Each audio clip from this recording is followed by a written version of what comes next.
প্রতিদিন ধরে বিভিন্ন গুরুত্বপূর্ণ মাধ্যম থেকে আমাকে বলা হয়েছে আমি যেন খুব সাবধানে থাকি। একজনকে যদি টার্গেট করা হয় সেটাকে আমাকে টার্গেট করা হয়েছে। আমাকে বলা হয়েছে গত 2 দিনের মধ্যে যেন আমি সন্ধ্যায় বাসায় ফিরি। আমি শুধু বলেছিলাম। ব্যক্তিগতভাবে আমার কাছে মনে হচ্ছে হাদির এই গুলিবিদ্ধ হওয়ার ঘটনাটা মেটিকুলাস ডিজাইনের অংশ। আরেকজনের সমূহ ছিঁড়তে গেলে নিজের তো ছিঁড়ে যাবেই একদিন না একদিন। একেই বলে অন্যের জন্য গর্ত খুঁড়তে গিয়ে সেই গর্তে নিজেই পড়ে। এই হাদিরা যখন একের পর এক অপরাধ করেই যাচ্ছিল, প্রকাশ্যে নিজেরা মব করতেছিল, গোপালগঞ্জের হত্যায় আলহামদুলিল্লাহ বলতেছিল, তখন মানুষকে সন্ত্রাসী হওয়ার আহ্বান জানিয়েছিল এবং আইন নিজেরা হাতে তুলে নেওয়ার অনুরোধ করেছিল।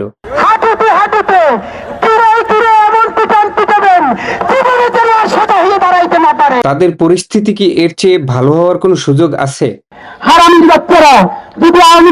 কি বিশ্রী ওদের মুখের ভাষা। মনে হচ্ছে বহুদিন পর গুলিস্তানের কোনো শিখর তার নিজের পাতা ফাঁদে নিজেই পড়েছে। ওসমান হাদি রবিবার রাতে নিজের ভেরিফাইড ফেসবুক আইডিতে একটি শক্তিশালী বার্তা দিয়ে কর্মকাণ্ড নিষিদ্ধ আওয়ামী লীগের কর্মীদের মোকাবেলায় কয়েকশো কোটি বাঁশের লাঠি নিয়ে প্রস্তুত থাকার আহ্বান জানান। তিনি ঘোষণা দেন 13 নভেম্বর ফজরের নামাজ পড়া হবে শাহবাগে, যেখানে এক হাতে লিফলেট ও অন্য হাতে বাঁশের লাঠি থাকবে। হাদিরা যেমন আওয়ামী লীগকে মারধর করা জায়েজ মনে করে এবং হত্যা করে আরাম পায়, তখন আওয়ামী লীগ নিজে মারধর না করলেও এই ঘটনায় আরাম তো একটু পাবেই।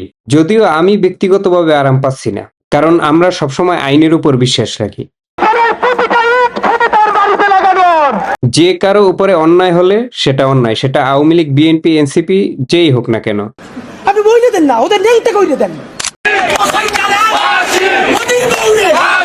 আসলে গালি দেই না এটা বলি না, আমরা তো গালি দেই।